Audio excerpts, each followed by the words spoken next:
Praise the Lord. இன்றைய பலப்படுத்தும் வார்த்தை யோவான் 16வது அதிகாரம் 33வது வசனம். John chapter 16 verse 33. உலகத்தில் உங்களுக்கு உபத்திரவம் உண்டு, ஆனாலும் திடன் கொள்ளுங்கள், நான் உலகத்தை ஜெயித்தேன். In the world you will have tribulation, but take courage, I have overcome the world. ஹல்லேலூயா. இன்றைக்கு இயேசு உங்களை பார்த்து சொல்லுகிறார், இந்த உலகத்துல உங்களுக்கு உபத்திரவங்கள் உண்டு, கவலைகள் இருக்கும், பிரச்சனைகள் இருக்கும், அநேக போராட்டங்கள் உண்டு, ஆனாலும் திடன் கொள்ளுங்கள். எதை குறிச்சு யோசிச்சு கவலைப்படாதீங்க, பயப்படாதீங்க, திடன் கொள்ளுங்கள். நான் உலகத்தை ஜெயித்தேன். என்னுடைய கிருபையினால, என்னுடைய பலத்தினால நீங்களும் உலகத்தை நீங்க ஜெயிப்பீர்கள் என்று இயேசு உங்களை பார்த்து சொல்லுகிறார். உலகத்தில் இருக்கிற பிரச்சனைகள், போராட்டங்களை பார்த்து நீங்க சோர்ந்து போய் நீங்க கவலையோடு நீங்க வாழ வேண்டும் என்று அவசியம் இல்லவே இல்லை. உங்களுக்குள்ள இருக்கிறவர் பெரியவர். இயேசு உங்களுக்குள்ள இருக்கிறார். அவர் இந்த உலகத்தில் இருக்கிற எல்லா பிரச்சனைகளையும் மேற்கொண்ட தேவன்.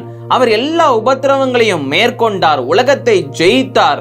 நீங்களும் இயேசுவோடைய கிருபையினால ஜெயிக்க முடியும். தைரியமாக இருங்க. ஒரு சின்ன பிரச்சனையாக இருந்தாலும் நீங்க சோர்ந்து போகாதீங்க, பெரிய பிரச்சனையாக இருந்தாலும் சோர்ந்து போகாதீங்க. காரணம், இயேசு எல்லா பிரச்சனைகளையும் ஜெயித்தவர், எல்லா உபத்திரவங்களையும் எல்லா போராட்டங்களையும் மேற்கொண்டவர் தேவன் இயேசு கிறிஸ்து உங்களோட கூட இருக்கின்ற பொழுது நீங்க எதை குறிச்சு யோசிச்சு கவலைப்பட அவசியமே இல்லை. எதை குறிச்சு யோசிச்சு கவலைப்படாதீங்க, சோர்ந்து போகாதீங்க. ஒருவேளை உணவுக்கு கூட உங்க கையில வருமானம் இல்லை, அந்த தொகை இல்லைன்னாலும் நீங்க கவலைப்படாதீங்க. ஏசப்பா உங்களுக்கு உதவி செய்வார். ஏசப்பா நிச்சயம் எல்லா தேவைகளையும் சந்திப்பார். சில காரியங்களை செய்து நல்ல ஒரு பொசிஷனுக்கு வரணும்னு நீங்க நினைக்கிறீங்க, ஆனா உங்களால அந்த ஏதோ ஒரு இயலாமையினால அதுல நீங்க சக்சஸை பெற முடியலன்னு நினைச்சு நீங்க கவலைப்படாதீங்க. இயேசு உங்களுக்கு உதவி செய்வார். சில பிரச்சனைகளை ஓவர் கம் பண்ண முடியல, சில கவலைகளை ஓவர் கம் பண்ண முடியல, சில இழப்புகள் என்னுடைய வாழ்க்கையில இருக்குது, அதை என்னால ஓவர் கம் பண்ண முடியலன்னு சொல்லி நீங்க கலங்கி போயிருக்கிறீங்களா, கவலையோட இருக்கிறீங்களா? இயேசு கிட்ட உதவி கேளுங்க. அவரால் நிச்சயம் உங்களுக்கு உதவி செய்ய முடியும். ஆவியானவர் நிச்சயம் உங்களுக்கு உதவி செய்ய முடியும். இயேசுவை நம்பி விசுவாசிச்சு உதவி கேட்டு பாருங்க. நீங்க எந்த பிரச்சனையில நீங்க சிக்கி தவித்து கொண்டிருக்கிறீங்களோ அந்த பிரச்சனையிலிருந்து உங்களுக்கு ஒரு விடுதலையை தருவார். எல்லா உபத்திரவங்களையும் மேற்கொள்ள உங்களுக்கு பலனை தருவார். அவர் பாதைகளை காட்டுவார்.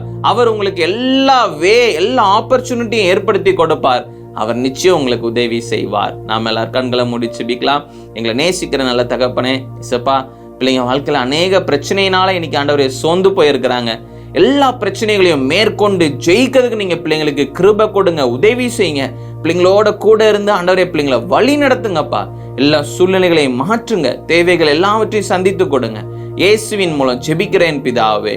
ஆமேன், ஆமேன், ஆமேன். எதை குறிச்சும் யோசிச்சு சோர்ந்து போகாதீங்க, திடன் கொள்ளுங்கள், தைரியமாக இருங்க. இயேசு உங்களோட கூட இருக்கிறார். உலகத்தை ஜெயித்த தேவன் இயேசு உங்களோட கூட இருக்கிறார். அவர்கிட்ட உதவி கேளுங்க, அவர் நிச்சயம் உங்களுக்கு உதவி செய்வார். கர்த்தர் உங்களை ஆசீர்வதிப்பாராக. ஆமென்.